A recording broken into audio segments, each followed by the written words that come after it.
Supreme court में chief justice of India DY Chandrachud की bench Jammu Kashmir से आर्टिकल 370 और आर्टिकल 35A को हटाए जाने के मामले में सुनवाई कर रही है। इस मामले में कुल 23 याचिकाएं दाखिल की गई हैं। याचिकाकर्ताओं की ओर से कपिल सिब्बल, दुष्यंत दवे और राजीव धवन जैसे कई senior advocates chief justice DY Chandrachud की कोर्ट में अपने तर्क मजबूती से रख चुके हैं, जबकि केंद्र सरकार की ओर से सॉलिसिटर जनरल तुषार मेहता भी उतनी ही मजबूती से अपनी दलीलें रख रहे हैं। चीफ जस्टिस चंद्रचूड़ की संवैधानिक बेंच के समक्ष सरकार का पक्ष रखते हुए सॉलिसिटर जनरल तुषार मेहता ने कुछ पुरानी लेकिन महत्वपूर्ण बातों का हवाला दिया। याचिकाकर्ताओं के उन तर्कों जिसमें उन्होंने आर्टिकल 370 रद्द किए जाने को गलत साबित करने की कोशिश की थी, उन पर अपनी दलील रखते हुए एसजी तुषार मेहता ने अपनी बातों को 3 पॉइंट्स में रखा। उन्होंने कहा, पहला पॉइंट है आर्टिकल 370 की व्याख्या जो हमारे अनुसार सही है। दूसरा पॉइंट है राज्य पुनर्गठन अधिनियम और तीसरा पॉइंट है 356 के दौरान विधायिका की शक्तियों के मानक क्या हैं। अपनी बातों के समर्थन में उन्होंने माधवराव सिंधिया का भी नाम लिया। दरअसल आर्टिकल 370 से अपनी बात की शुरुआत करते हुए एसजी तुषार मेहता ने कहा कि स्वतंत्रता के बाद देश की 562 रियासतों का जब विलय हुआ था तब उनको कुछ खास आश्वासन दिए गए थे। उनमें से एक था प्रिवी पर्स का नियम, जिसे अदा करने का वादा भी कांग्रेस की सरकार में हुआ था और उसे रद्द भी कांग्रेस की ही सरकार में किया गया था।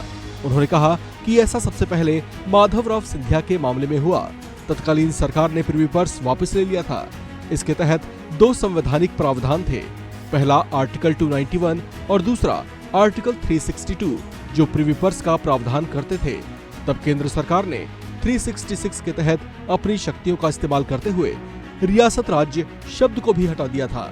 आर्टिकल 370 के संदर्भ में सरकार की ओर से अपनी दलील देते हुए सॉलिसिटर जनरल तुषार मेहता ने कहा कि उस समय कोर्ट ने उस याचिका को स्वीकार कर लिया था और कहा था कि जब तक ये 2 प्रावधान हैं, आर्टिकल 366 की परिभाषा को बदलकर प्रिवी पर्स को छीना नहीं जा सकता। माधवराव सिंधिया के मामले में फैसले के बाद संविधान संशोधन हुआ था, सरकार ने इसे निरस्त कर दिया, इसीलिए ये रास्ता अपनाया गया।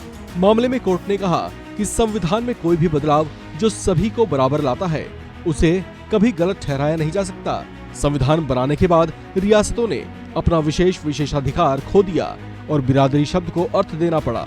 मेहता ने कहा, यहाँ 2 संवैधानिक प्रावधानों को व्याख्या खंड के विपरीत एक परिभाषा खंड के जरिए खत्म कर दिया गया है। एसजी तुषार मेहता कोर्ट के संज्ञान में आर्टिकल 373 को भी लाए, जिसमें अंतर्निमित शमन प्रावधान, जिसे अंग्रेजी में बिल्ट इन मिटिगेशन प्रोविजन कहा जाता है। उन्होंने कहा कि इसी के चलते कई बार भेद विकसित हो जाते हैं।